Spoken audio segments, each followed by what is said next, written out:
Bom, então, abra sua Bíblia aí, segunda carta de Paulo aos Coríntios.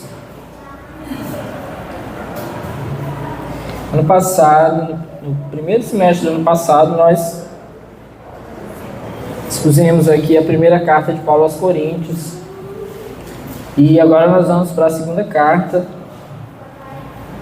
E quem participou bem daquele momento aí vai lembrar de bastante coisa aí. Volta e meia teremos alguns links, algumas referências assim com relação à primeira carta. E certamente você vai lembrar aí de muita coisa. 2 Coríntios, capítulo de número 1, a partir do versículo 1. Vamos ler? O texto diz assim: Paulo, apóstolo de Cristo Jesus, pela vontade de Deus, e o irmão Timóteo, a igreja de Deus que está em Corinto, com todos os santos de toda a Acaia.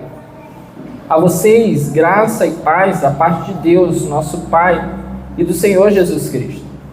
Bendito seja o Deus e Pai de nosso Senhor Jesus Cristo, Pai das misericórdias e Deus de toda consolação, que nos consola em todas as nossas tribulações, para que, com a consolação que recebemos de Deus, possamos consolar os que estão passando por tribulações. Pois, assim como os sofrimentos de Cristo transbordam sobre nós, também por meio de Cristo transborda a nossa consolação. Se somos atribulados, é para a consolação e salvação de vocês. Se somos consolados, é para a consolação de vocês, a qual lhes dá paciência para suportarem os mesmos sofrimentos que nós estamos padecendo. E a nossa esperança em relação a vocês está firme, porque sabemos que, da mesma forma como vocês participam dos nossos sofrimentos, participam também da nossa consolação. Irmãos, não queremos que vocês desconheçam as tribulações que sofremos na província da Ásia, as quais foram muito além da nossa capacidade de suportar, ao ponto de perdermos a esperança da própria vida. De fato, já tínhamos sobre nós a sentença de morte, para que não confiássemos em nós mesmos, mas em Deus, que ressuscita os mortos. Ele nos livrou e continuará nos livrando de tal perigo de morte. Nele temos colocado a nossa esperança de que continuará a livrar-nos, enquanto vocês nos ajudam com as suas orações. Assim, muitos darão graças por nossa causa, pelo favor a nós concedido, em resposta às orações de muitos. Vamos orar? Senhor, essa é a tua palavra, nós nos colocamos aqui em tua presença nessa hora, pedindo ao Senhor da tua graça, direção e favor sobre as nossas vidas, para que em nome de Jesus nós possamos, Senhor, por meio desse livro, dessa carta do apóstolo Paulo, sermos fortalecidos. Não somente hoje, Senhor, mas nas próximas quartas-feiras, em cada dia que estivermos aqui, Senhor, sendo instruídos pela tua palavra, que o Senhor possa nos fortalecer, que venha nos conduzir, possamos sair daqui, Senhor, não da mesma forma que entrarmos, mas possamos sair daqui transformados pela tua santa palavra e pelo poder do teu Espírito. Nós oramos, Senhor, e repreendemos tudo que não presta, que não vem de ti. Todo pensamento ruim, todo medo, toda apreensão, toda ansiedade, toda dor, toda preocupação com as coisas lá fora. Nós oramos, Senhor, e repreendemos desse lugar, de nossas vidas e das nossas mentes nessa hora. E pedimos ao Senhor que nessa noite, mais uma vez, apenas a tua palavra e o teu Santo Espírito tenham lugar para agir e reinar no meio de nós. Amém e amém. Bom, meus irmãos, eu acho que é importante para a gente, nesse primeiro momento, recapitular um pouco a respeito do contexto, não só da segunda carta, né, mas também que envolve a primeira carta do apóstolo Paulo, contida aqui no texto bíblico, primeira carta aos Coríntios e segunda carta aos Coríntios. Tá? A primeira carta do apóstolo Paulo, aquela que nós trabalhamos ano passado, ela era cheia de conselhos práticos à igreja, né? para os cristãos, não apenas daquele tempo, mas do nosso tempo também. Ele trazia uma perspectiva do apóstolo Paulo, né? E claro, de Deus, sobre os temas da vida cristã, os temas que envolviam a igreja. Sendo essa uma igreja que o apóstolo Paulo iniciou ela na sua segunda viagem missionária. Isso está registrado lá em Atos, no capítulo de número 18.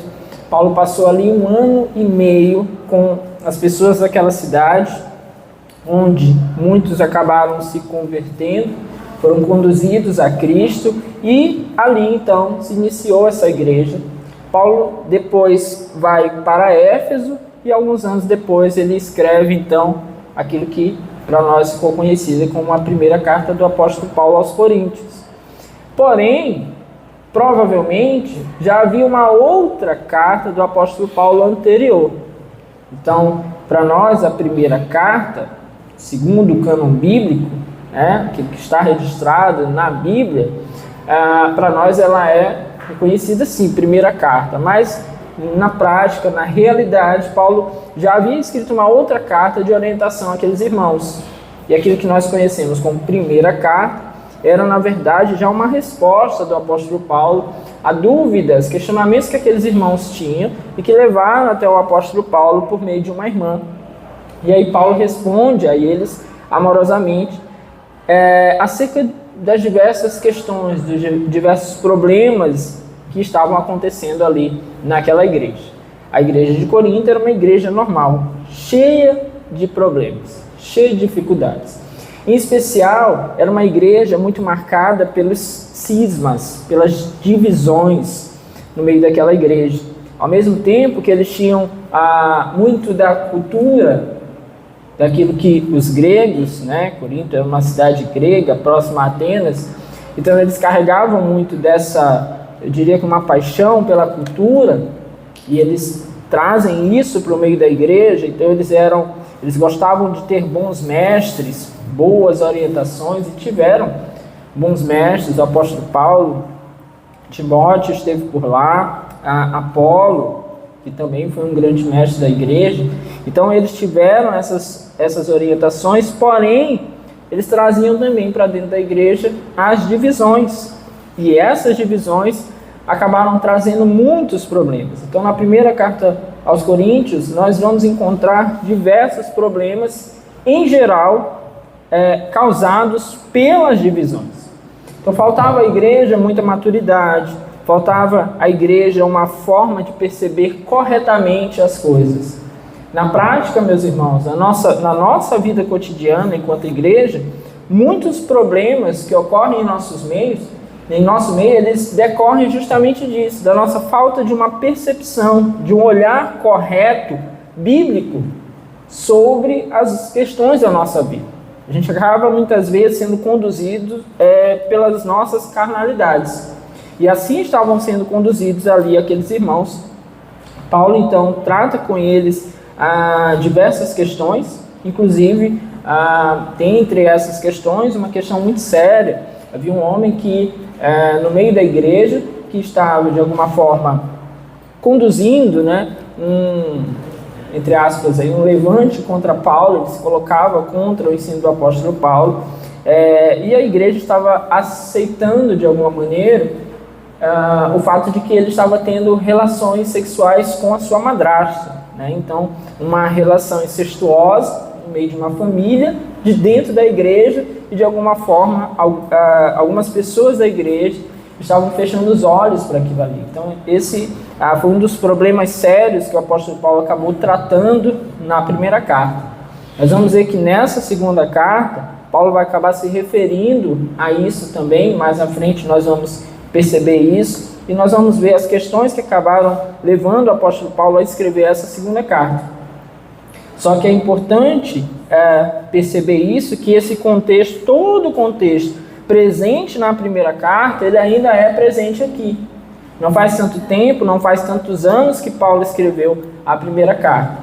Então, todo o contexto, inclusive o contexto da cidade, uma cidade, como eu falei, muito dada ao conhecimento, mas também muito da cidade, eu estou falando da cidade, não da igreja em si. mas a cidade dada ao conhecimento, mas também muito dada à idolatria. Essa idolatria fazia parte ali daquele contexto da cidade, regia de alguma forma muitas questões ali na cidade de Corinto. E acabava sendo então uma cidade muito dada a todo tipo de depravação e imoralidade.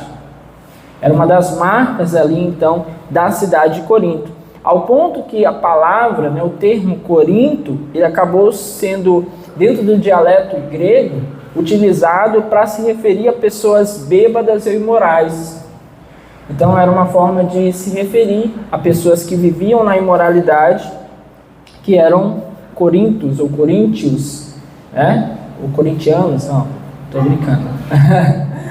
Então as pessoas, os gregos acabavam que se referiam, então você ia para Atenas, e em Atenas tinha lá um bêbado imoral, e aí alguém, para falar de uma forma pejorativa contra aquela pessoa, acabava se referindo a ele como um corinto, ainda que ele não fosse da cidade, para você ver quão forte era o que acabava correndo, por toda a Grécia, por conta da imoralidade ali daquele povo.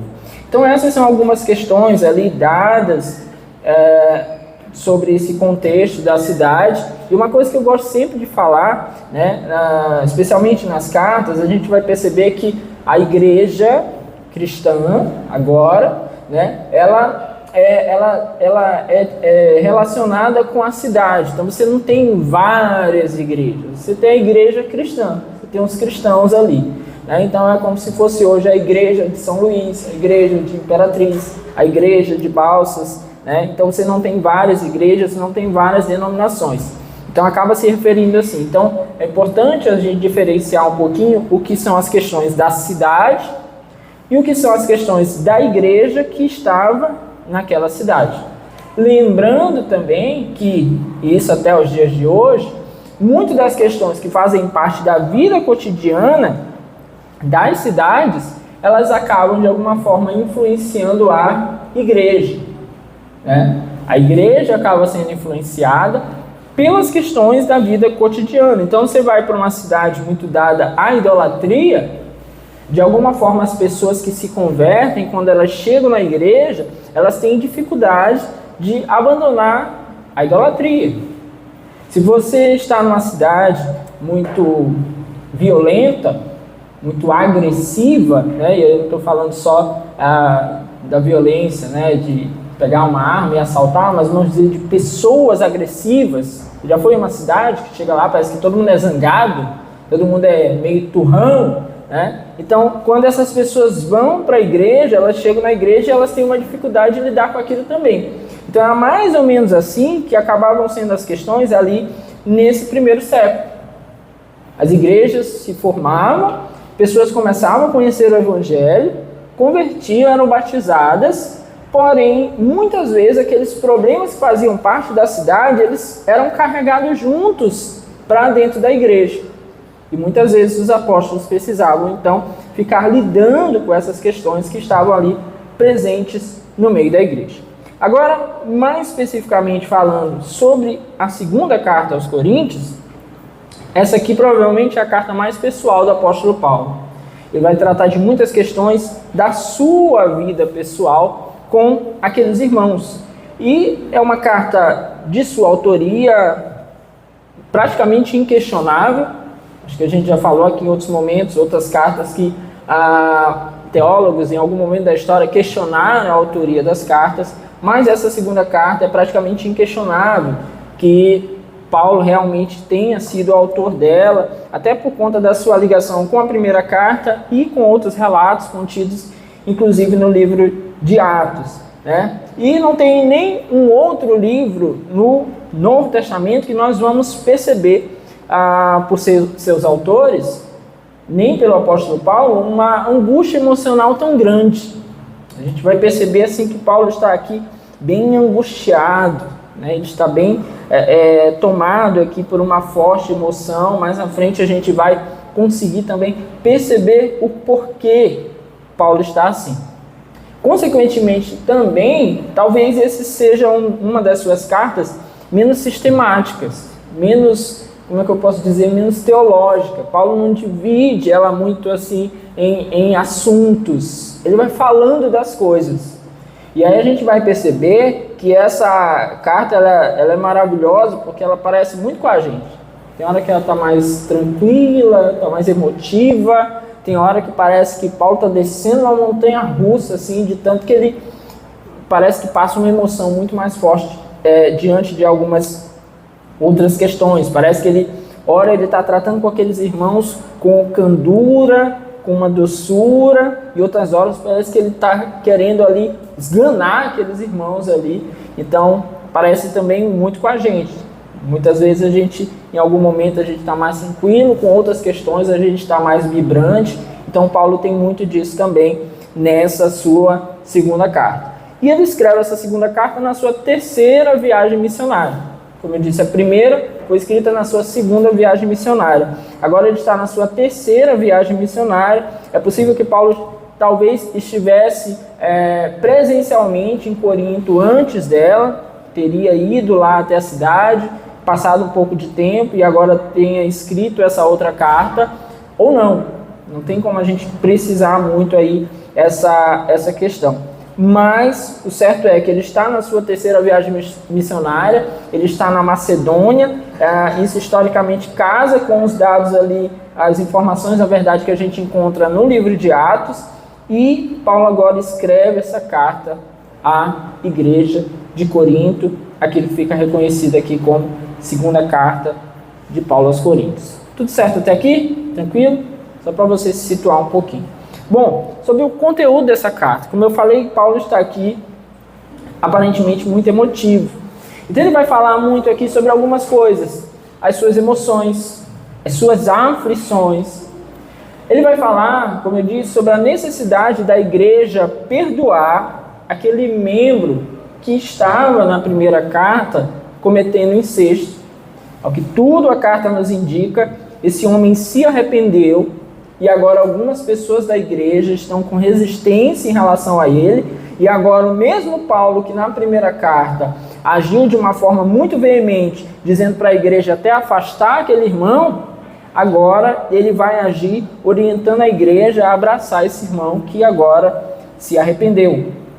Paulo também vai falar sobre a necessidade da igreja levantar ofertas para irmãos que estavam passando necessidade na região da Judéia, num tempo também muito difícil para a igreja na região da Judéia. Paulo vai falar sobre isso também, e também, num outro momento, ele vai fazer uma espécie de uma defesa do seu apostolado, porque tinha irmãos no meio da igreja de Corinto que estavam questionando o apostolado de Paulo, como se ele realmente não fosse um apóstolo. E a gente entende aí, sabe, você conhece aí toda a problemática, porque Paulo ele é um apóstolo fora de tempo. Ele não é um dos 12 e ele não é aquele que foi escolhido pelos próprios apóstolos após a morte de Judas. Então ele é um apóstolo fora de tempo.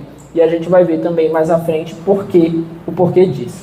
Mas, meus irmãos, diante de tudo isso, o principal tema, talvez, dessa carta, é aquilo que nós vamos encontrar hoje aqui no primeiro capítulo, que é a ideia do consolo. Ao longo de toda essa carta, nós vamos encontrar um Deus consolador. E entendam, meus irmãos, que um Deus consolador não é um Deus que passa pano para os nossos pecados. Um Deus consolador é aquele que nos toma nos braços, diante das nossas dificuldades, aflições, angústias, erros também, nos orienta, nos abraça, nos ama, nos diz o caminho que nós devemos andar e principalmente se coloca ao nosso lado para caminhar conosco. Então, ao longo de toda essa carta, nós vamos encontrar Paulo, no seu ser aqui muito pastoral, demonstrando isso, esse consolo da parte de Deus para com a igreja. Então a carta ela começa com consolo, ela termina com consolo. No meio dela nós vamos encontrar as razões para o consolo de Deus. E nós vamos encontrar também a fonte de todo esse consolo. Isso tudo nós vamos encontrar ao longo dessa carta tão maravilhosa. Então, se precisamos ser consolados pelo Senhor, certamente nós vamos encontrar isso ao longo dessas próximas quartas-feiras. Primeiro versículo, na verdade, primeiro e segundo versículo, nós vamos encontrar aqui a saudação do apóstolo Paulo àqueles irmãos. Paulo, apóstolo de Cristo Jesus, pela vontade de Deus, e o irmão Timóteo, a igreja de Deus que está em Corinto, com todos os santos de toda a Acaia, a vocês, graça e paz da parte de Deus, nosso Pai, e do nosso Senhor Jesus Cristo. Em primeiro lugar, Paulo se apresenta aqui como um representante de Cristo. Paulo, apóstolo de Cristo. Quais eram as credenciais para ser um apóstolo? Primeiro, o apóstolo precisava ser testemunha ocular da ressurreição do Senhor Jesus Cristo. Então, assim como aqueles apóstolos que presenciaram a ressurreição do Senhor Jesus Cristo, ou presenciaram Jesus ressurreto, na verdade, eles viram Jesus ressuscitado, Paulo também viu Jesus ressuscitado. O episódio da conversão do apóstolo Paulo é o episódio de Jesus presente ali diante de Paulo. Paulo presencia o Jesus ressurreto. Então, por isso, esse é um dos motivos pelos quais ele vai ser considerado um apóstolo. E o segundo motivo ou a segunda credencial para tornar alguém um apóstolo era que, pelo poder de Deus, esse homem realizasse sinais e maravilhas, milagres ocorressem. E nós vamos encontrar no livro de Atos, que nós estudamos ano passado, em especial, milagres que ocorreram por meio do ministério do apóstolo Paulo. Pela graça de Deus, favor de Deus, poder de Deus, mas por meio da vida do apóstolo Paulo. Assim como isso também ocorreu por meio da vida dos outros apóstolos. Então, Paulo, ele é um apóstolo. E apesar de não ter sido um daqueles a quem Jesus chamou inicialmente, Paulo é um apóstolo a quem ele mesmo chama de um apóstolo fora de tempo. Ele viu Jesus ressurreto e ele, ou por meio dele, Deus operou milagres e maravilhas. É importante isso aqui porque Paulo, ele, como eu disse, ele está enfrentando uma série de objeções. E mais à frente isso vai ficar mais claro para a gente, mais demonstrado nessa carta. Mas já vale aqui afirmar isso. Paulo está enfrentando essas objeções de muitos irmãos. Mas quando ele escreve essa carta à igreja, ele se apresenta dizendo: Paulo, apóstolo de Cristo Jesus, pela vontade de Deus. Paulo, apóstolo de Cristo Jesus, pela vontade de Deus. Paulo se apresenta como um representante de Cristo e Paulo tem convicção do seu chamado. Ele tem convicção de que ele foi chamado pelo Senhor. Meus irmãos, isso é algo que deveria dominar a nossa mente e dominar o nosso coração quando nós entendemos, compreendemos que o Senhor nos chamou para fazer a sua obra e a sua vontade. E por que isso tem que dominar a nossa mente e o nosso coração? Porque muitas vezes, meus irmãos, muitas vezes, situações vão se colocar de uma forma que nós vamos olhar para o nosso entorno e podemos dizer assim: não fui chamado por Deus para isso. Está tudo muito difícil, está tudo muito complicado, as coisas não estão dando certo, o tempo não está ainda acontecendo. Eu não fui chamado. Outras vezes, além das circunstâncias, o nosso próprio ser, de alguma forma, vai militar contra nós mesmos. Quando em algum momento nós pecamos, por exemplo, a gente fica assim: não presto para isso, porque eu pequei. Então não sirvo para isso. Eu não devia estar aqui. Eu não devia fazer essas coisas. Outras vezes, e talvez esse aí seja o que mais incomode a gente, os outros vão se colocar contrários a nós. E vão dizer assim: tá vendo, esse aí não era para estar aí não. Não, essa aí não era, essa aí não era para fazer isso. Isso era para outra pessoa. Esse ministério era para outra pessoa. outra pessoa devia estar aí. Eu me lembro quando eu iniciei no Ministério de Jovens, e percebam como o inimigo trabalha. Eu me lembro que eu fui colocado como vice, né? Na época, na igreja que eu era presidente e vice-presidente. Eu fui colocado como vice. Eu fiquei mais ou menos 1 ano e meio, 1 ano e 4 meses, na verdade, como vice. Até a presidente passou no concurso e ela precisou ir embora. Mas eu me lembro que durante esse período, às vezes as pessoas chegavam para mim e diziam assim, olha, não era para ela estar aí não, era tu. Você que era para ser o presidente. Você que era para estar ali. A moça era uma moça, como é que eu posso dizer? Ela era relativamente desconhecida na igreja. E o pastor naquele momento entendeu, até porque ela tinha muito mais experiência de caminhada cristã do que ela deveria ser. Eu não sei nem por que ele me escolheu.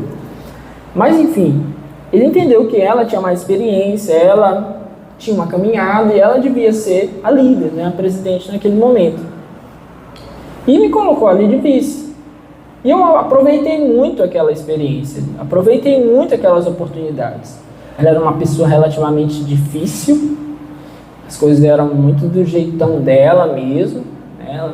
Aquelas pessoas que parecem em algum momento assim, bem cabeça dura, e eu sempre muito tímido, né? Vocês sabem que eu sou tímido, então eu ficava muito na minha, mas eu ficava escutando, eu aprendi muita coisa com ela.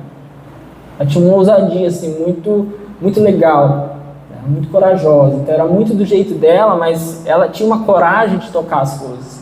Então eu aprendi muita coisa. Só que às vezes as pessoas chegavam para mim e vinham dizer assim, olha, não era para ela estar aí não, era tu que era para estar lá. E meus irmãos, graças a Deus, eu não deixei aquilo entrar no meu coração. Porque de alguma forma, se eu participasse daquilo ali, primeiro, eu iria contra a minha líder, que era a minha líder também. Eu iria contra uma amiga, que até certo ponto ela se tornou uma amiga. Eu iria contra a liderança da igreja, que havia colocado ela ali, e certamente iria contra Deus. E de alguma forma eu participaria daquilo, que aí eu não sei até que ponto, se um dia chegou nos ouvidos e no coração dela, de pessoas se colocando contra a liderança e o ministério dela.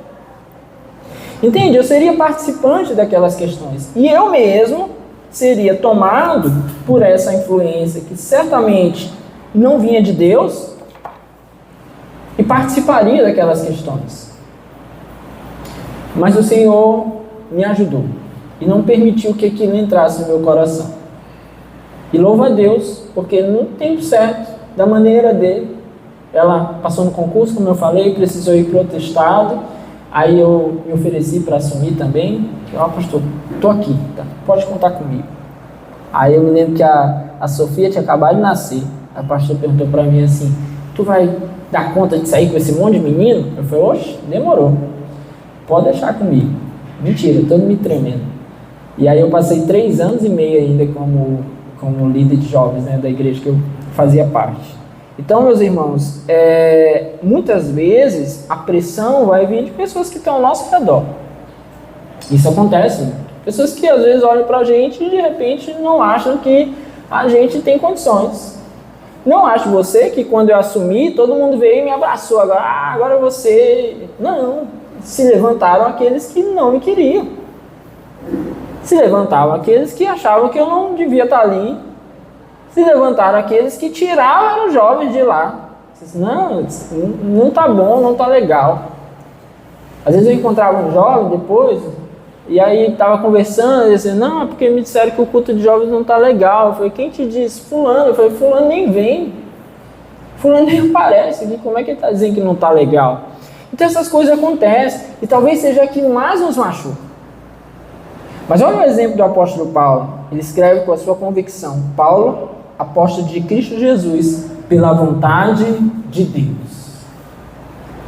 Porque se eu tenho consciência de que eu estou em tal lugar e faço tal coisa pela vontade de Deus, não é que eu vou desconsiderar completamente as pessoas. Tô nem aí mais para ninguém. Não é isso.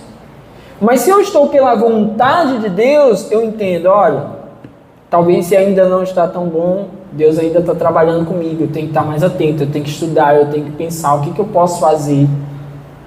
E eu me lembro que era isso que eu fazia muito. O que eu posso fazer? O que eu posso entender melhor? O que eu posso me dedicar mais? E ralei, pensando o que podia ser feito. E buscamos muitas coisas na época, falando da minha experiência agora, né? Mas essa consciência, meus irmãos, de que fazemos algo porque Deus nos comissionou, isso é maravilhoso. Isso faz parte da minha vida até hoje. Eu creio fielmente nisso, até hoje. Deus me comissionou. Essa certeza do apóstolo Paulo tem que estar presente nos nossos corações. É o mesmo Deus que de repente vai dizer assim, você está no lugar errado. Mas se Ele disser, e se Ele nos colocou, e se Ele nos chamou, nós precisamos atentar para o nosso redor, para as nossas próprias críticas pessoais e para as que vêm dos outros, como uma forma de Deus está aqui, está tratando comigo, está me direcionando, foi Ele que me chamou, então eu que preciso despertar para o que Ele espera de mim. Amém? Paulo tinha essa convicção, chamado pela vontade de Deus. Ele estava ali ao lado do irmão Timóteo. Timóteo participa ali do momento da escrita da carta. Não sabemos o quanto ele participa daquilo que é escrito, mas Paulo se apresenta juntamente com o irmão Timóteo. Timóteo estava com ele, era um parceiro nas missões aí do apóstolo Paulo. É possível que Timóteo pelo menos tivesse voltado dessa visita aos irmãos de Corinto e estivesse ali participando daquele momento. Bom, Paulo também se dirige à igreja de Deus. Paulo, apóstolo de Cristo Jesus, pela vontade de Deus, irmão Timóteo, a igreja de Deus que está em Corinto, com todos os santos de toda a Acaia. Paulo se dirige à igreja de Deus. Paulo não se dirige a uma denominação, Paulo não se dirige a algo que foi criado por homens. A igreja, meus irmãos, ela é de Deus. Ela não é de uma denominação, ela não é de um dono, a igreja, ela é de Deus. Nós não podemos ser sectários, aqueles que pensam assim, não, nós temos aqui, nós que somos a igreja, ou é da nossa forma como nós pensamos e somente da nossa maneira que a igreja é. Não, nós não podemos fazer isso. A igreja, ela é de Deus. A igreja, ela é composta de pessoas que pertencem a Deus, e isso é a igreja. Então, quando Paulo se dirige à igreja de Deus, talvez isso, como eu disse na primeira carta, é muito evidente, os partidarismos, os cismas que haviam no meio da igreja, fulano é de tal pessoa, o outro é de tal, o outro é o líder tal, e eles ficavam aí nessas divisões. Paulo está se dirigindo à igreja de Deus. Então, quem é a igreja de Deus tem que ouvir essa carta. Quem é a igreja de Deus tem que ler aquilo que o apóstolo Paulo escreveu.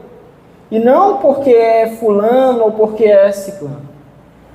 Essa é uma outra consciência que tem que estar bem presente em nós. Por alguns motivos. Pelo nosso próprio ambiente igreja local. Às vezes, meus irmãos, quando nós vamos conhecendo mais as pessoas, nós encontramos as suas falhas. É natural, como na nossa casa. A gente conhece muito as falhas das pessoas porque nós convivemos com eles muito. Na igreja não é diferente. Você vai no primeiro mês, você acha a pessoa maravilhosa, linda, seu cabelo é sedoso, você é diferenciado, diferenciada, seus olhos brilham. E depois você vai encontrando ali, as perebinhas que cada um tem. E aí, de repente, em algum momento, a gente passa a considerar que um irmão não é tão igreja quanto nós. E nós temos que ter a consciência de que a igreja pertence a Deus. Não temos muita possibilidade de dizer quem é igreja ou não é igreja. Ou alguém só porque está aqui continuamente é igreja. de repente está todos os cultos e não é igreja. Temos que pensar nisso também pelo nosso convívio com outros irmãos de outras igrejas. O dono do prédio aqui, outro dia eu estava falando com ele tem um prédio mais lá em cima, né? Aí ele falou assim, arranja outro pastor aí para alugar esse prédio lá em cima, só quer ganhar dinheiro, né, essa galera? Arranja outro pastor para alugar lá em cima, tal, tem tantas salas, não sei o que. Eu falei, vamos arrumar. Aí ele falou, a gente muda logo o nome aqui para Rua das Igrejas, né? Tem uma aqui, tem outra aqui. Eu falei, glória, melhor igreja do que bar. Aí ele... tudo que é igreja aqui, gente, ainda não cabe os pecadores de São Luís. Né? Tem que fazer igreja em São Luís igual tem a lenda da serpente, que dá a volta e dá... Né? Vai ser de igreja, vamos cercar essa cidade para todo mundo se converter. Não dá para a gente ficar olhando e dizendo assim, aquele é menos igreja ali, porque aquela parede é preta, aquele é azul, aqui é cinza, não sei o que, aquele é menos igreja. Né? Aqui a nossa parede é branca. Não, a igreja, quem conhece é o Senhor, porque a igreja pertence a Ele. Partimos do princípio, a menos que saibamos questões realmente relevantes, como, de repente, heresias latentes que existam no meio do ensino de determinada igreja, a gente tem que partir do princípio que aquelas pessoas são irmãos, tementes a Deus, às vezes com dificuldades teológicas, às vezes com falhas no ensino, mas tementes a Deus, amam ao Senhor, a gente parte do princípio de que são nossos irmãos, pessoas lavadas pelo sangue do Cordeiro, que adoram ao Deus vivo. Ali, meus irmãos, quando há pessoas assim, ali está a igreja de Deus. Então Paulo se dirige à igreja de Deus. E ele conclui aqui, com todos os santos de toda a Acaia. A Acaia era a região onde estava a cidade de Corinto, né? Como se fosse o estado aqui no Brasil. O estado Acaia e a cidade de Corinto. Então, quando Paulo coloca aqui com todos os santos de toda a Acaia, nos desperta aqui para a ideia de que Paulo já escreveu essa carta, considerando que os outros irmãos da igreja, espalhados em outras cidades de toda aquela região, pudessem ter acesso. Nós não temos aí como saber o quanto essa mensagem acabou se espalhando da maneira como Paulo orientou. Mas certamente ela nos alcançou aqui hoje. Então ela não ficou restrita à igreja de Corinto. O que também nos desperta para uma outra questão.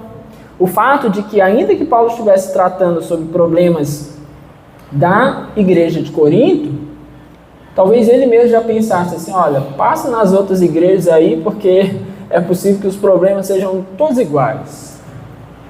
Tem gente que fica nessa labuta assim, né, tentando, eu vou para outra igreja aqui é mais perfeitinha, aqui é outra não sei o que, e vai, ele só muda de endereço. Os problemas muito semelhantes, situações ocorrem, pessoas com dificuldade teológica. Claro que uma ou outra coisa pode ser melhor, mas não encontraremos igrejas perfeitas. É por isso que as palavras contidas nesse livro servem para a nossa igreja aqui, elas servem para a igrejinha lá no interior, elas servem para uma igreja nos Estados Unidos. Por quê? Porque tudo é igreja.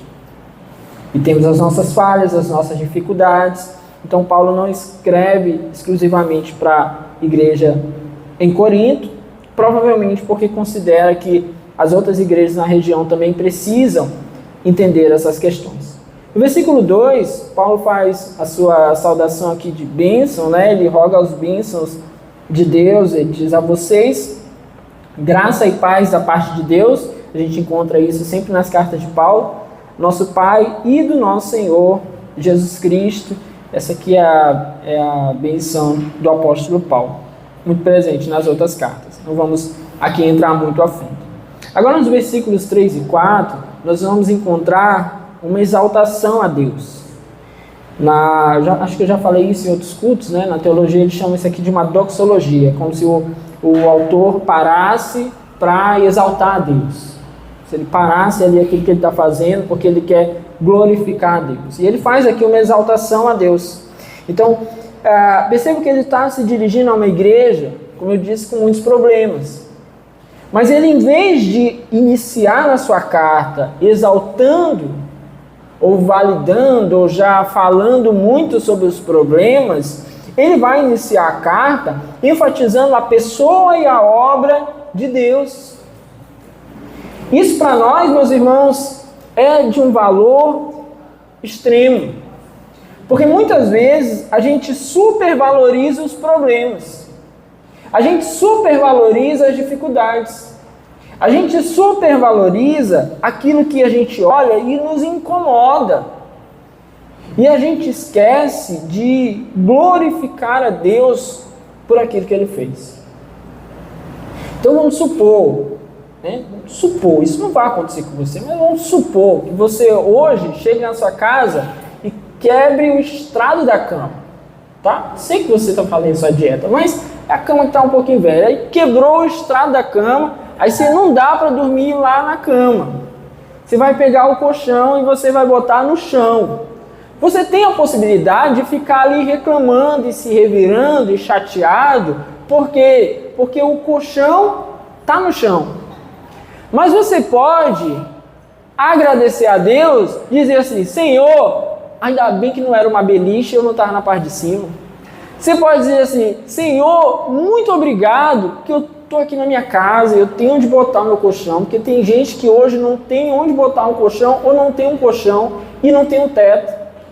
Você pode agradecer e dizer assim: Senhor, muito obrigado porque eu estava num ambiente seguro quando isso aconteceu, poderia ter sido um acidente grave. Tantas coisas, meus irmãos, nós temos para agradecer nas situações da nossa vida, mas muitas vezes a gente acaba focando apenas nos problemas. Paulo inicia glorificando a Deus. Ele quer exaltar o nome do Senhor. Ele quer enfatizar a obra de Deus, porque ele quer falar com esses irmãos e ele não quer perder de vista o Senhor. Então ele, aqui no primeiro ponto, ele nos coloca que Deus ele deve ser exaltado por quem Ele é. Ele diz assim, bendito seja o Deus e Pai do nosso Senhor Jesus Cristo. Deus, meus irmãos, ele deve ser exaltado por quem Ele é. Paulo aqui ele faz praticamente 3 declarações. Primeiro, que Deus é o Pai do nosso Senhor Jesus Cristo. É o que nós precisamos lembrar enquanto cristãos. Por quê? Porque há pessoas que declaram fé ou crença em Deus que não consideram Jesus como Filho de Deus. Pode, de repente, para você, isso aqui ser um negócio super bem resolvido, mas há religiões, linhas de pensamento que não consideram que Jesus é o Filho de Deus. Paulo ressalta isso aqui. Bendito seja o Deus e Pai do nosso Senhor Jesus Cristo. Outra coisa que Paulo ressalta aqui é que Deus é o Pai de misericórdias. Ele diz Pai das misericórdias e Deus de toda consolação. Pai das misericórdias não significa que Deus é apenas um Pai misericordioso. Preste atenção nisso aqui. Não é que Deus é um Pai apenas misericordioso. Ele é o Pai das misericórdias. Ele é a fonte de toda misericórdia que chegará sobre a minha e a sua vida em todo o tempo da nossa existência. Toda a misericórdia que virá, que já veio e que ainda virá sobre nós, ela procede de Deus. Ela procede de Deus. Ainda que um homem se manifeste para nós com misericórdia, nós precisamos entender que essa misericórdia, ela procede, antes de tudo, de Deus. O que é misericórdia? Você sabe o que é misericórdia? Às vezes a gente confunde graça e misericórdia. Graça é o favor imerecido, né? A gente já tem isso aí bem decorado. Graça é o favor que nós não merecemos. Misericórdia é quando o Senhor não permite que chegue até nós aquilo que nós merecemos, aquilo que nós merecemos. Então, misericórdia é quando eu, pecador, tenho que ser condenado pelo meu pecado. E não sou. Deus age sobre mim com misericórdia. E como Ele age sobre mim com misericórdia, Ele vem por meio da sua graça. Um favor que eu não mereço. Então, a palavra de Deus nos diz que as misericórdias do Senhor são a causa de não sermos consumidos. Porque as suas misericórdias não têm fim, elas se renovam a cada manhã. Gente, eu e você somos miseráveis demais. Eu e você, nós somos miseráveis demais. Porque ai de nós, se o Senhor não renovasse as suas misericórdias sobre a nossa vida todos os dias. A palavra está nos dizendo todos os dias, eu e você merecíamos uma peia segura. E o Senhor não nos dá. Eu e você provavelmente deveríamos sofrer todos os dias por conta dos nossos pecados. E nós não recebemos todo o sofrimento que nós merecíamos. Isso é misericórdia da parte de Deus. Por isso Ele é o Pai das misericórdias. Amém? Paulo também diz que Ele é o Deus de toda consolação. Então agora que você já pegou aí o negócio do Pai das misericórdias, agora você entendeu isso aqui também. Ele é o Deus de toda consolação. Não há, meus irmãos, consolação verdadeira, profunda e eterna a não ser em Deus. Ele é o Deus que nos consola, que traz a sua consolação sobre nós. Paulo também nos diz aqui, no versículo de número 4, que Deus ele deve ser exaltado, primeiro, pelo que Ele faz por nós. Ele diz assim, ó, que nos consola em todas as nossas tribulações. Algumas versões dizem aí, é Ele que nos conforta em toda a nossa tribulação. Essa palavra aqui, consolar ou confortar, o grego que Paulo escreveu é paraklesis, é encorajamento. Ele é o Deus que não apenas chega dando tapinhas nas nossas costas, mas Ele é o Deus que Ele se coloca ao nosso lado para nos encorajar nas nossas situações mais difíceis, nas situações mais dolorosas, nas provas mais pesadas. Deus se coloca ao nosso lado, nos encorajando. Essa é a expressão do apóstolo Paulo, que nos consola em todas as nossas tribulações. O Senhor que nos consola, que nos ajuda quando nós estamos sofrendo, quando os dias estão difíceis, quando o fardo está pesado, quando tudo parece complicado e quando parece que não tem saída, Ele é o Deus que nos encoraja. Ele está conosco, nos consolando, nos fortalecendo. Percebam, meus irmãos, que é diferente, e é bem diferente de alguém que diz assim, você está passando por uma situação e a pessoa encontra você, aí você está com aquele semblante triste que não dá para enganar, e aí a pessoa pergunta, como você está? Tá bem não. Deus te abençoe aí, né? As coisas melhorem, tá bom? E vai pro caminho dela. Outra coisa é aquele que fica do nosso lado nos encorajando. Que a partir daquele dia desperta e diz assim, olha, eu vou ter que estar contigo agora. O que você está passando? Estou passando por isso, isso e isso. Beleza.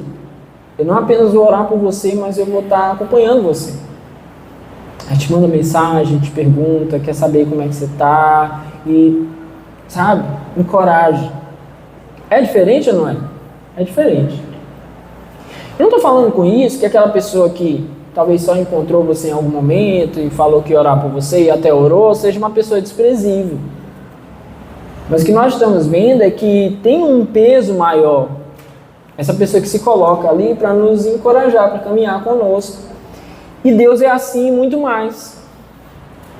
Por que ele é muito mais? Porque o encorajamento de Deus, ele não é apenas uma palavra que vem de fora e entra nos nossos ouvidos e nos anima um pouquinho.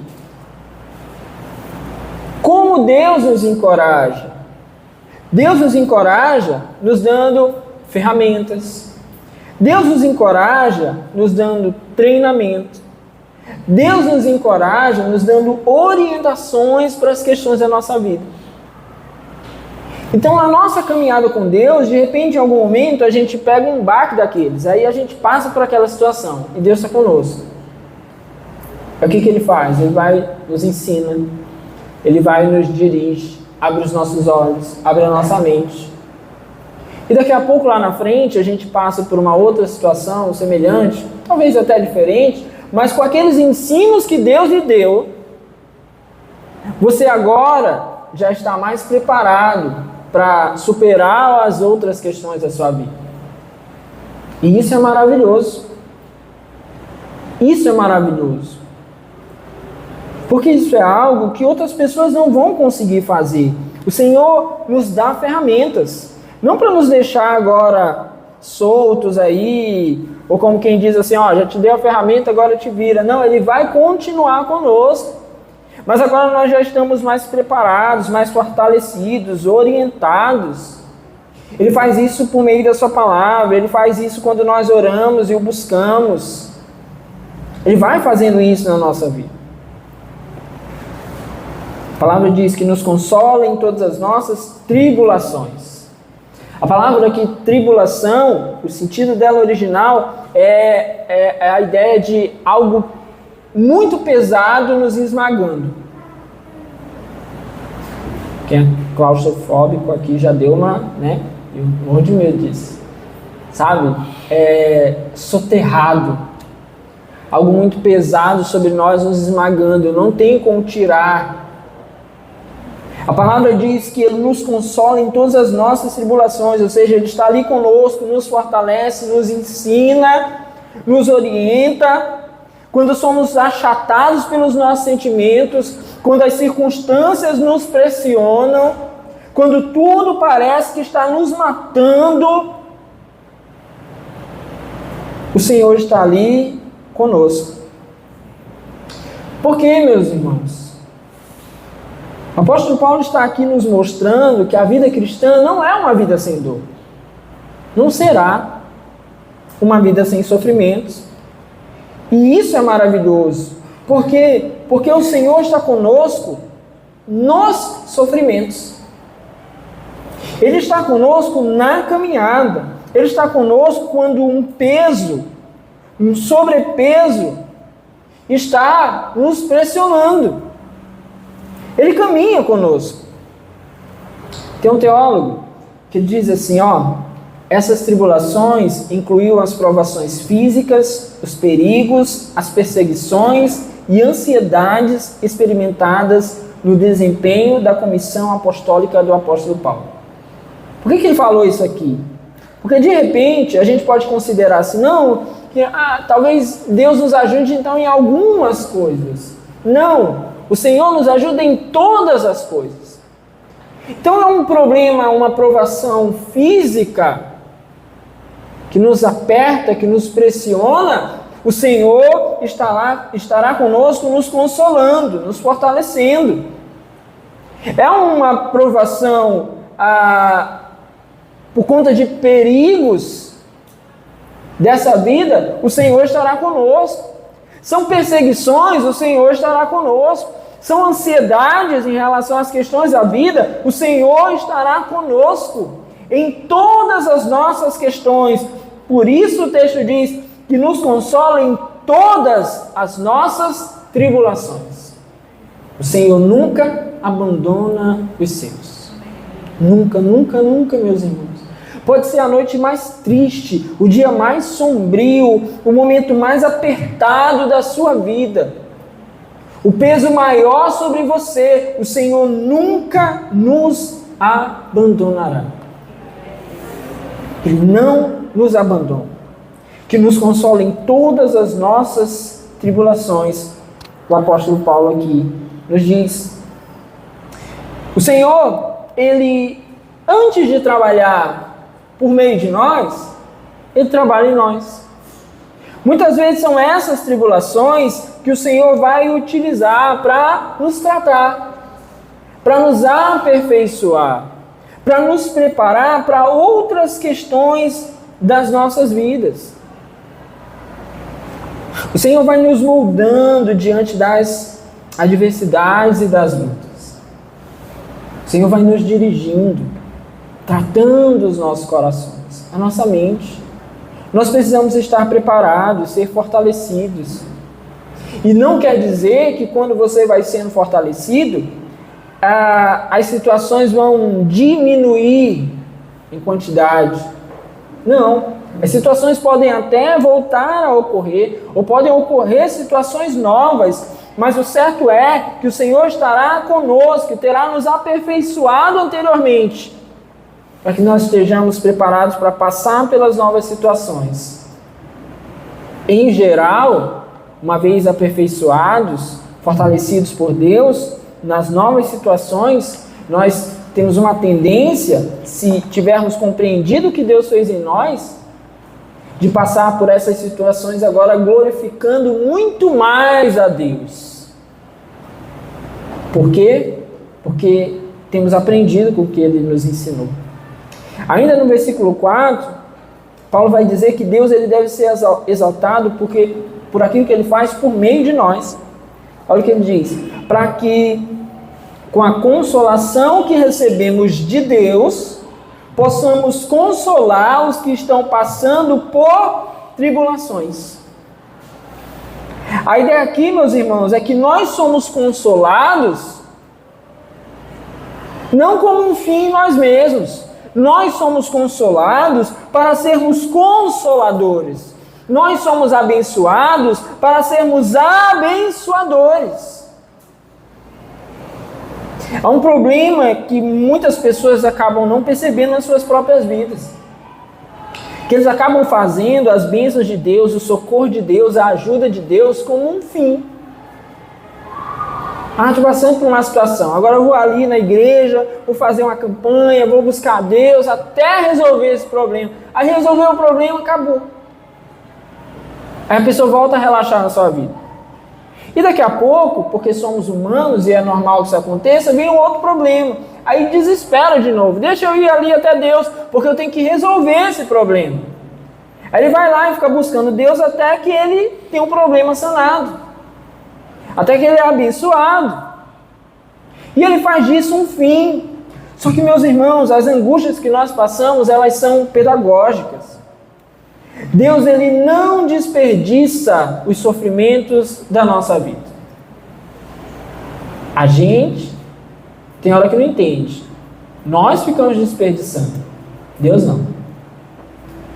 O pastor americano John Piper, ele tem um livro que foi lançado na época da pandemia, bem fininho, que chama Não Desperdice o Seu Câncer. E na época da pandemia ele lançou esse livro falando sobre a experiência dele com o câncer. Como ele tinha enfrentado o câncer. E foi um livro que abençoou muitas pessoas, né? Naquele tempo, você lembra, né? De muita aflição, de muita angústia para muita gente. Abençoou muitas pessoas. E ele fala exatamente sobre isso aqui. Deus utiliza as questões da nossa vida como pedagogia. Ele nos ensina. Não olhe para uma aflição da sua vida como se não tivesse algo a ser ensinado. Tem. Na pior, entre aspas aí, pior das hipóteses, você, eu, estamos lá fazendo tudo errado.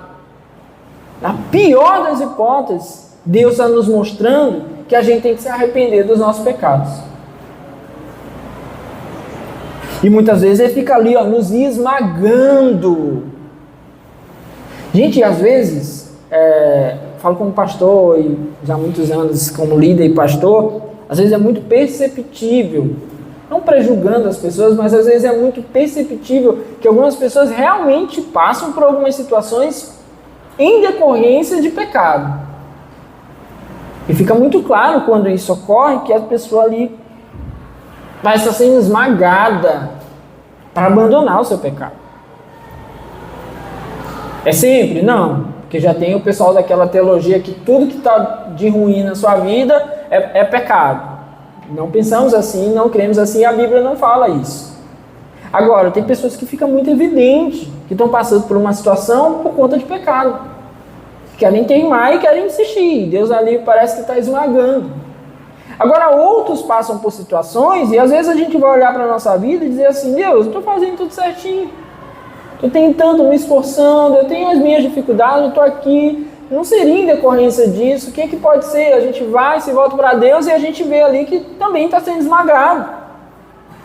E nessas horas, meus irmãos, a gente tem que parar e despertar e dizer assim: Deus, eu quero aprender. Eu quero entender porque o Senhor está me fazendo passar por isso. Nós precisamos compreender. O que está faltando? O que eu ainda não entendi? E é uma maravilha quando Deus faz isso conosco, meus irmãos. Porque apesar de toda a dor, o ensino que Ele nos traz, quando essas situações vão passando, são experiências que muitas vezes nós não teríamos apenas lendo, apenas ouvindo aulas, pregações, e coisas que elas são aplicadas na nossa vida quando o Senhor nos permite passar apenas dificuldades. O apóstolo Paulo, ele passou por diversos problemas, passou por diversas coisas, e ele aprendeu com tudo isso. Ele foi aprendendo, e a gente percebe nas suas cartas como ele derrama ali as suas experiências, como ele fala com os irmãos, como quem realmente tem domínio das suas causas. E ele passa então a ministrar as pessoas que necessitam. Isso é maravilhoso.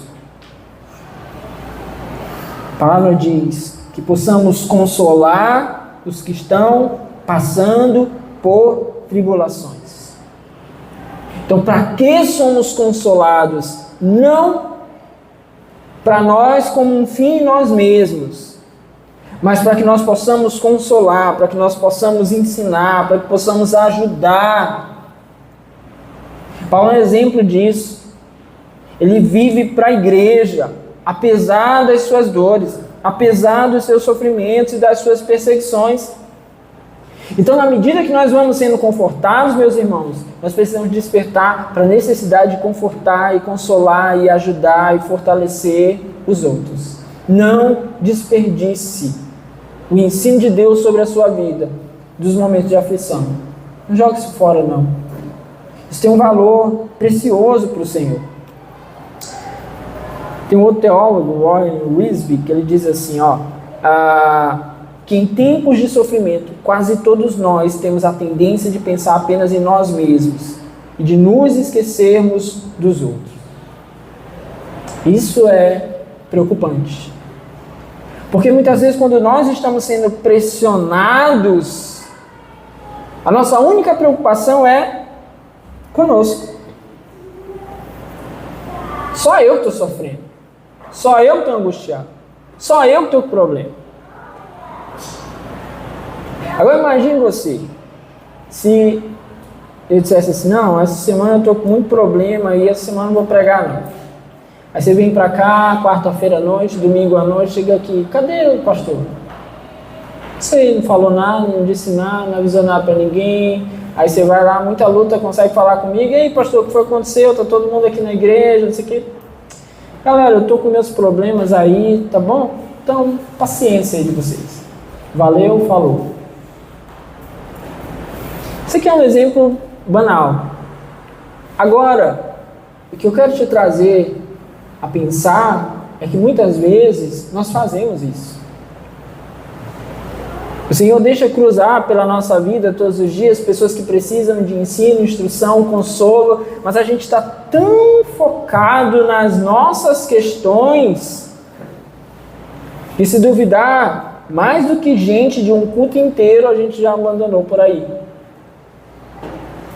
Quantas vezes, de repente, a gente pensando só nos nossos sofrimentos, nós deixamos os outros de lado. E aí Paulo, no próximo versículo, os próximos versículos, na verdade, ele vai trazer as explicações sobre o sofrimento. Ele diz assim, versículo 5: pois assim como os sofrimentos de Cristo transbordam sobre nós, também por meio de Cristo transborda a nossa consolação. Primeira coisa, Deus, ele permite o sofrimento na vida dos seus filhos. Ele permite que o sofrimento ocorra. Mas preste atenção aqui nesse texto, que aqui tem algo importante. Ele diz assim: pois assim como os sofrimentos de Cristo transbordam sobre nós, também por meio de Cristo transborda a nossa consolação. Paulo não está se referindo aqui, quando ele fala sobre os sofrimentos de Cristo, aos sofrimentos vicários de Jesus. Os sofrimentos que ele precisou passar para ir até a cruz. Esses são incomparáveis. Quando Paulo fala aqui a respeito de sofrimentos de Cristo, ele está falando sobre os sofrimentos que nós temos porque vivemos para Cristo. É sobre isso que Paulo está falando. Então ele diz: pois assim como os sofrimentos de Cristo transbordam sobre nós, também por meio de Cristo transborda a nossa consolação. Olha que coisa maravilhosa. Paulo está dizendo que aos que creem em Cristo, Deus permite que essas pessoas sofram. Porém, assim como sobre eles vêm os sofrimentos, mais ainda vem o cuidado e o favor de Deus sobre as suas vidas. Só, meus irmãos, só participa das consolações de Cristo aqueles que participam dos sofrimentos dele. Ou seja, a consolação de Cristo, ela vem sobre aqueles que estão vivendo para Cristo. Você entende isso? As consolações de Cristo, elas vêm sobre aqueles que estão vivendo para Cristo. Então aquilo que nós acabamos de falar, Ele é o Pai das misericórdias, Ele é o Deus de toda consolação, é uma promessa da parte do Senhor sobre a vida daqueles que estão vivendo para Cristo. Se nós estamos em Cristo, nós seremos por Ele sempre consolados. Se nós estamos em Cristo, nós seremos por Ele sempre supridos da sua graça. Você pode ter a certeza disso. Se você estiver em Cristo, Ele consolará você, Ele ajudará você, você não será abandonado, Ele estará contigo. Os momentos mais difíceis, problemas de ordem financeira, lutas, tribulações, o que seja, você não será abandonado pelo Senhor. Olhe para a sua vida, para trás, e veja isso.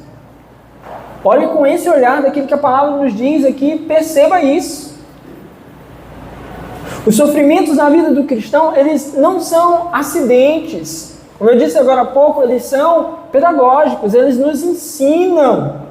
O Senhor aproveita eles. E porque o Senhor, de alguma maneira, permite que eles ocorram sobre a nossa vida, Ele está ali cuidando de nós. Ele está ali nos amparando.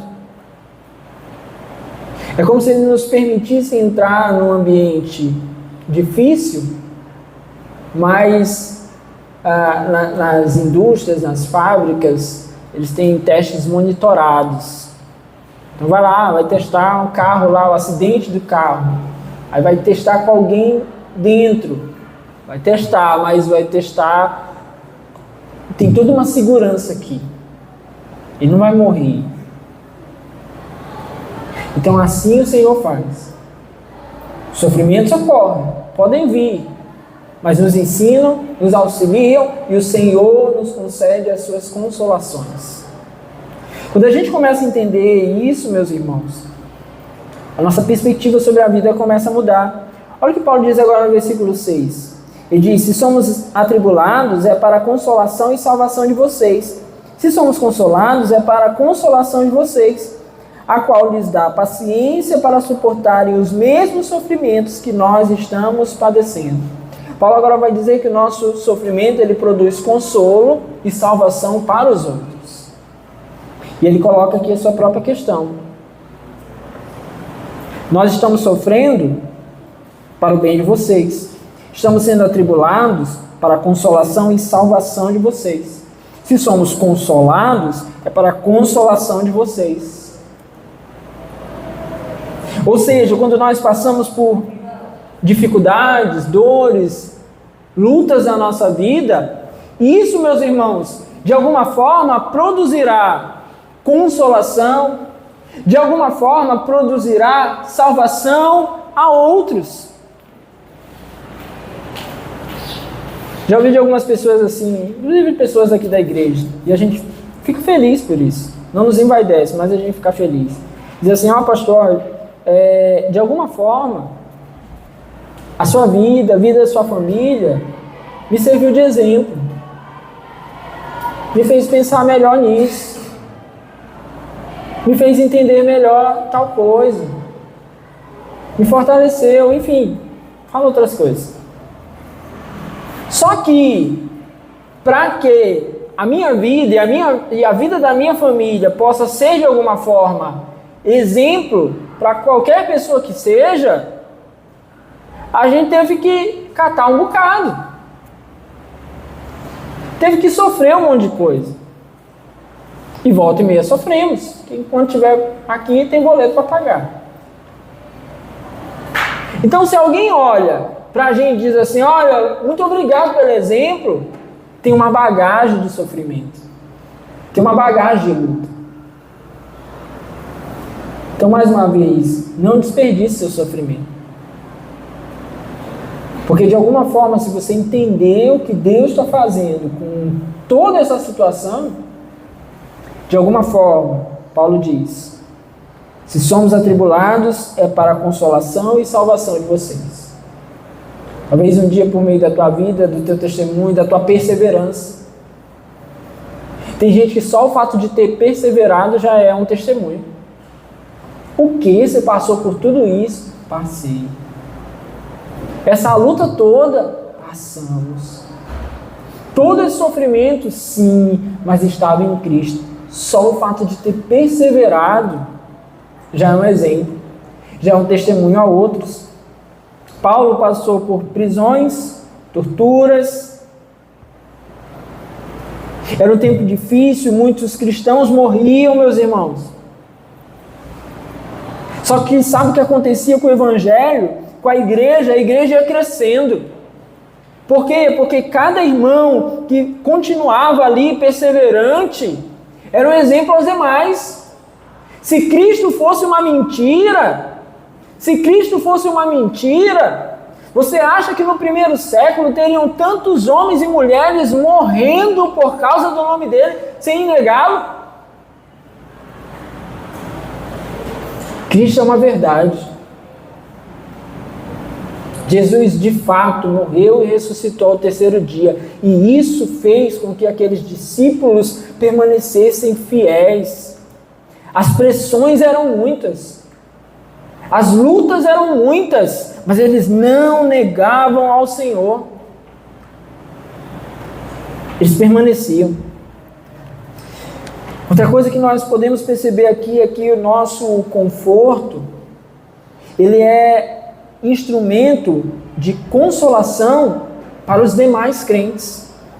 Ele é o 6, ele diz assim, se somos consolados é para a consolação de vocês, a qual lhes dá paciência para suportarem os mesmos sofrimentos que nós estamos padecendo. Quando nós somos consolados, quando o Senhor traz algum tipo de consolo sobre nós, isso também, meus irmãos, é para os outros irmãos. Quando alguém vê que você venceu determinada etapa ou situação da sua vida, quando alguém vê que você superou uma enfermidade, que você superou um sofrimento, uma dor, uma luta, isso serve, meus irmãos, de consolo e fortalecimento para os nossos outros irmãos. Traz esperança. Alguém com uma enfermidade, ali triste, cabisbaixo, e olha para o outro irmão que testemunha na vida dele aquilo que Deus fez, ele redobra a sua esperança. Ele tem alegria no Senhor. Olha, Deus ainda faz, Deus ainda cura, Deus ainda transforma. Eu posso continuar tendo esperança em Deus. Aconteceu com o meu irmão, aconteceu com a minha irmã. Que o Senhor nos dê sabedoria para isso, para olhar os nossos irmãos vencendo, sendo abençoados, sendo consolados por Deus e tomar isso para nós com alegria, com esperança para nós. Deus ainda pode fazer. Se não temos Cristo no coração, aí fica difícil. Porque aí são aqueles que olham para as vitórias dos outros com inveja, se chateiam porque ainda não foi com eles. Mas quem tem Cristo, aqueles que estão de verdade no Senhor, eles se alegram e se sentem fortalecidos. Ainda tem esperança. Olha, tá vendo o pastor aí, ó, frio que dói, casou, deu tudo certo, tá muitos anos, né? Eu tenho esperança. Quem tem esperança? Olhar os nossos irmãos vencendo, crescendo, superando e dizer assim, olha, Deus está no negócio. Amém? No versículo 7, Paulo diz assim, ó, e a nossa esperança em relação a vocês está firme, porque sabemos que da mesma forma como vocês participam dos nossos sofrimentos, participam também da nossa consolação. O que Paulo está dizendo aqui agora é que os crentes eles não são poupados do sofrimento, mas também não são privados da consolação. O pastor Hernandes Dias Lopes ele diz que o crente bebe do cálice do sofrimento, mas bebe também da taça da consolação. Sofremos? Sim, mas somos consolados? Com certeza. Não somos poupados das provas. A nossa esperança em relação a vocês, Paulo diz, está firme, porque sabemos que da mesma forma como vocês participam dos nossos sofrimentos, participam também da nossa consolação. O que Paulo está dizendo aqui não é só comigo, meus irmãos. Não é olhar para ele e dizer assim, olha, é só o apóstolo Paulo que... Não. É só o pastor aqui que faz... Não. É só o meu irmão aqui? Não. Assim como os nossos irmãos participam dos sofrimentos, participam também das consolações. Porque assim Deus faz. É para todos os crentes. E nós temos que crer nisso como igreja. Agora nos versículos 8 a 10, Paulo vai falar sobre... Ele vai trazer uma situação particular para exemplificar essa questão das provações. Ele vai sair... Ele trouxe aqui até agora o princípio geral dos sofrimentos em relação às consolações de Deus. Aí ele vai trazer a sua questão particular. Ele diz assim, ó, irmãos, não queremos que vocês desconheçam as tribulações que sofremos na província da Ásia, as quais foram muito além da nossa capacidade de suportar, ao ponto de perdermos a esperança da própria vida. De fato, já tínhamos sobre nós a sentença de morte, para que não confiássemos em nós mesmos, mas em Deus que ressuscita os mortos. Olha o que Paulo está dizendo.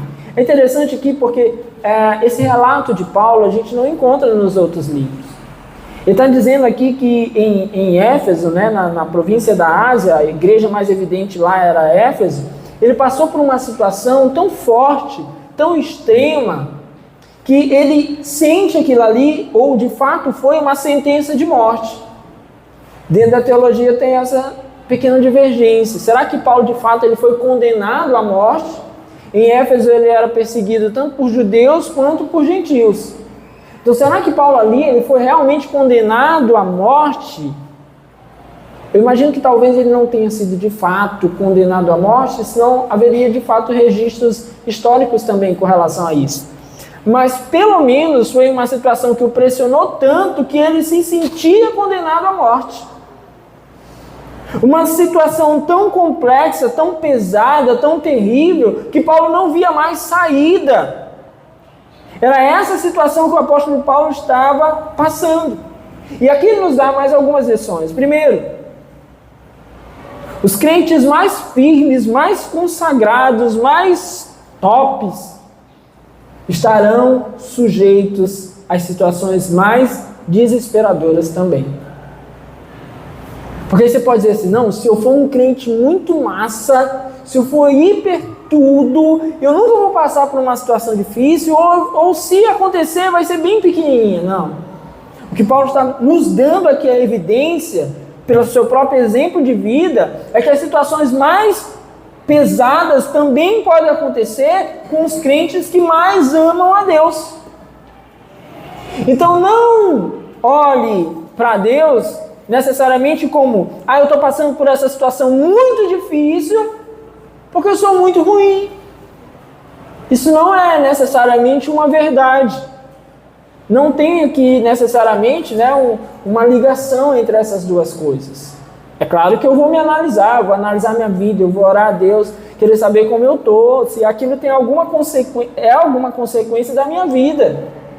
Agora, não necessariamente é uma verdade que está tudo muito difícil, muito complicado, extremamente difícil, porque eu sou alguém muito ruim. Você entende isso? Deu um alívio para você agora? Porque nem sempre vai ser assim. Paulo está passando por situações, ou havia passado por situações muito complexas, de um desespero profundo, mesmo sendo o grande apóstolo Paulo. E ele passou por isso então na província da Ásia. E aqui, meus irmãos, só para você, um spoilerzinho, pula lá no capítulo 11. Capítulo 11, de 2 Coríntios. Capítulo 11, ele vai dizer algumas coisas aqui sobre as situações que ele estava passando. No versículo 23, mais ou menos aí na metade, ele vai dizer assim, 11, 23, ele vai dizer assim, trabalhei muito mais, fui encarcerado mais vezes, fui açoitado mais severamente e exposto à morte repetidas vezes. 5 vezes recebi dos judeus 39 açoites. 3 vezes fui golpeado com varas, 1 vez apedrejado, 3 vezes sofri naufrágio, passei uma noite e um dia exposto à fúria do mar. Estive continuamente viajando de uma parte a outra, enfrentei perigos nos rios, perigos de assaltantes, perigos dos meus compatriotas, perigos dos gentios, perigos na cidade, perigo no deserto, perigo no mar, perigo dos falsos irmãos. Aí ele vai dizer de novo, trabalhei arduamente. Aí você vai dizer, pastor, o pior dele aí foi trabalhar, né? Olha o que Paulo passou. Isso aí ele fez só um resumozinho dos seus sofrimentos. Vamos pegar só uma coisa aqui. 5 vezes ele sofreu a punição que os judeus davam, que eram os 39 açoites. Gente, eu não sou daquele que diz assim, a gente tem que desprezar o sofrimento das pessoas. Mas a gente também tem que parar muitas vezes para pesar os nossos sofrimentos, se eles são isso tudo. Se eles são isso tudo. Sabe? Porque às vezes a gente está criando monstros de coisas que não são monstros. Você entende isso? Tem coisas que a gente supervaloriza o nosso sofrimento. Às vezes a gente quer que as pessoas vejam o nosso semblante carregado.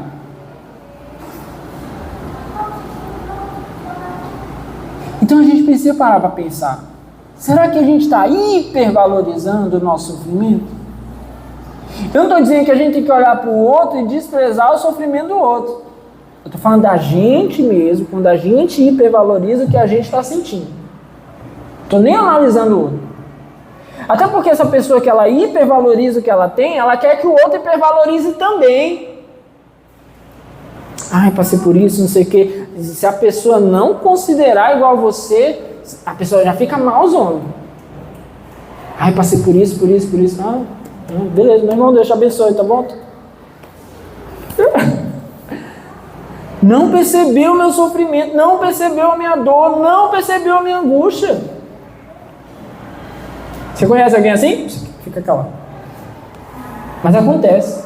Nós não podemos fazer isso. Deus estava no controle de todas as tribulações de Paulo. Outra coisa que a gente aprende aqui, versículo 9, de fato já tínhamos sobre nós a sentença de morte para que não confiássemos em nós mesmos, mas em Deus que ressuscita os mortos. Outra coisa que quando nós chegamos ao fim da linha, meus irmãos, Deus estende a sua mão para nos socorrer. Isso aqui é maravilhoso. Isso aqui é maravilhoso. Presta atenção. Tem aquela música lá do Caba, que tem promessa de Deus, não morre não. Isso não é bíblico. Né? Não é bíblico. Não tem na Bíblia. Não é assim. Agora, uma coisa que você pode ter certeza, né? Eu vou salvar a música aqui para você. Uma coisa que você pode ter certeza. Enquanto Deus não disser que acabou, não acabou. A pessoa pode nascer com uma enfermidade. E se Deus quiser que Ele glorifique a Ele com aquela enfermidade, Ele viva 100 anos com a ciência dizendo que Ele só ia viver 3. Porque se Deus tiver, de fato, algum propósito com aquela situação na nossa vida, deixar morrer, Ele não deixa. Que o Seu nome seja glorificado, que nós possamos aprender com aquilo que Ele quer nos ensinar. E nós precisamos estar atentos a isso, aquilo que Deus está fazendo, aquilo que Deus está realmente querendo dizer, o que está nas entrelinhas dessa situação. Então Paulo disse aqui que ele já tinha uma sentença de morte, como eu disse, pode ser que seja um sentimento que ele tinha, para que não confiássemos em nós mesmos, mas em Deus. Olha o que ele diz, que a sentença de morte que ele tinha, ou seja, o sentimento que veio sobre ele, de que ele morreria, era para que ele pudesse abandonar as suas perspectivas pessoais e colocar a sua confiança só em Deus. Às vezes Deus vai nos empurrar para uma situação onde não dá mesmo para confiar mais na gente, onde a gente só pode confiar nele. E assim Paulo se sentia. A sentença de morte, ele diz, é para que eu pudesse confiar somente em Deus e não mais em mim. Que de repente não seja necessário, meus irmãos, que para a gente confiar em Deus, a gente seja empurrado para esse lugar. Mas se isso acontecer, que a gente possa despertar e saber que se Deus está conosco, nós não somos abandonados. Não somos. Ele estará conosco, mesmo em meio às tribulações. E o versículo 10 ele diz, Ele nos livrou e continuará nos livrando de tal perigo de morte. Nele temos colocado a nossa esperança de que continuará a nos livrar. E aquilo que Paulo está dizendo tem a ver com aquilo mesmo que a gente lê lá em Hebreus. Jesus Cristo é o mesmo ontem, hoje e sempre será. Tem gente que passa por uma situação, aí